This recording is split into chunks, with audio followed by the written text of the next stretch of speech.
When the automat disappeared, New York didn't just lose a place to eat, it lost the one room in the city where everyone was equal. You could sit next to a factory worker or a socialite. No waiter sizing you up, no maitre d' deciding if you belonged. Just you, a handful of coins, and a wall of little glass doors. This is Horn Hardart, and at its peak, it fed 750,000 New Yorkers a day. Wait until you see what happened July 2nd, 1912, Times Square. Horn Hardart opens the first automat in New York City at 1557 Broadway. The concept had worked in Philadelphia for a decade. Now it was Manhattan's turn. The idea was simple and revolutionary: a wall of small glass windows, behind each one a fresh dish. Insert your coins, twist the knob, and go. No waiters, no tipping, no judgment. The architecture matched the ambition: brass fixtures, marble counters, Art Deco everything. This wasn't a cafeteria, this was a cathedral for the common man. By the 1950s, there were over 100 automats across the city. Families came here after church. Office workers stopped in for lunch. Couples lingered late into the evening. It wasn't just food, it was ritual.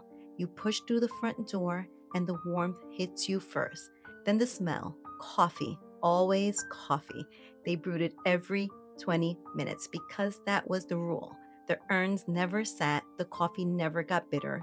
You walk to the nickel thrower, a woman behind a marble counter, hands stained dark with coins. She slides you a stack of nickels, doesn't ask questions. You walk towards the wall. The little glass doors are everywhere: chicken pot pie, cream spinach, baked beans, sandwiches, lemon meringue. You peer through the windows like a kid at an aquarium. You pick, you pay, the knob turns. And here's the thing nobody tells you about the automat: it was never quiet. The clatter of trays, the hiss of the coffee, the murmur of 200 strangers eating together. This was New York's living room. And within the living room, there were stories and memories being made. When I shared a photo of the automat on TikTok, hundreds of you showed up with your stories. The automat wasn't just a place to eat, it was where life happened.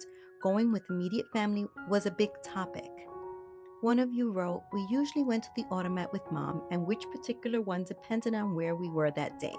She was a Brooklyn girl who worked in Manhattan before she got married, so she knew her way around the city." Another memory: I loved going to the automat. My father would let me choose what I wanted, and it was so nice to open the door and get my item. Another person said, "The automat brings back memories of going to work with my mom. That and the ladies with seams at the back of their stockings. Loved the automat." This person shared, "I ate at automat as a kid with my grandmother. Bygone era." Another one wrote, "My mom took me to the automat when I was a kid. Food wasn't anything special, but she was excited to share it with me." It was a great memory because my mom was born and lived in New York most of her life, so when we visited, she loved to show us her old haunts.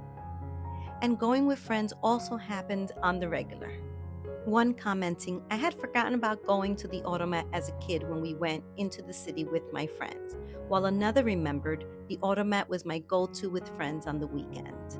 And dozens of you remembered specifics about the food, especially the lemon meringue pie and the coffee.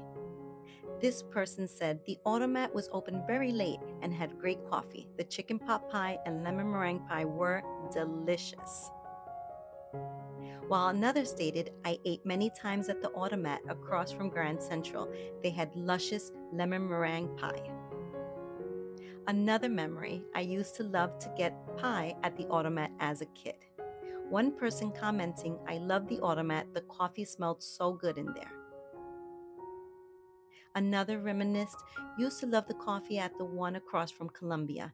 Thanks for bringing back this memory."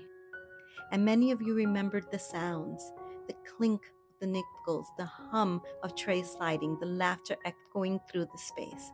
The automat wasn't just a restaurant, it was a memory machine. And every one of you carried a piece of it with you. If you remember the automat, or if someone you loved told you stories about it, share them in the comments. Your story belongs here too. Here's what made the Automat different from every other restaurant in the city. It didn't care who you were, it didn't ask how much you made, it just fed you. Jackie Kennedy ate at the Automat. So did secretaries on their lunch breaks. So did night shift workers at 2 a.m. The doors didn't discriminate. If you had a nickel, you belonged. During the Depression, the Automat kept the city fed.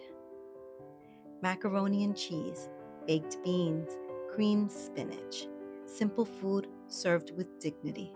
No soup lines, no charity, just a transaction.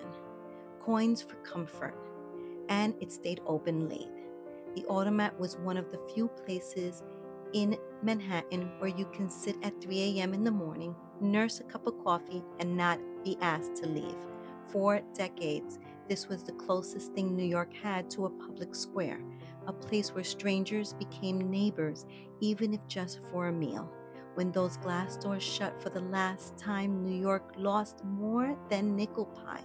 It lost a place where time slowed down, where community was served one tray at a time. The decline started in the 60s. Fast food moved in. McDonald's, Burger King, they could raise prices. The Automat was built on nickels, and nickels don't keep up with inflation. Horn Hardart tried to adapt. They converted some locations to Burger Kings themselves, but nothing worked. By 1991, there was one Automat left, 200 East 42nd Street. One person on TikTok shared, I ate at the Automat just before it closed. The food wasn't amazing, but it was more about taking part of New York City history. And on April 9th, it closed. Quietly, without warning, workmen showed up that evening and started dismantling the machines with chisels and hammers. Customers were still sitting there, nursing their coffee, reading the paper.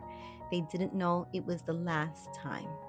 The little signs came off of the compartments: Kaiser roll with jelly, pot of baked beans, bologna sandwich. Gone.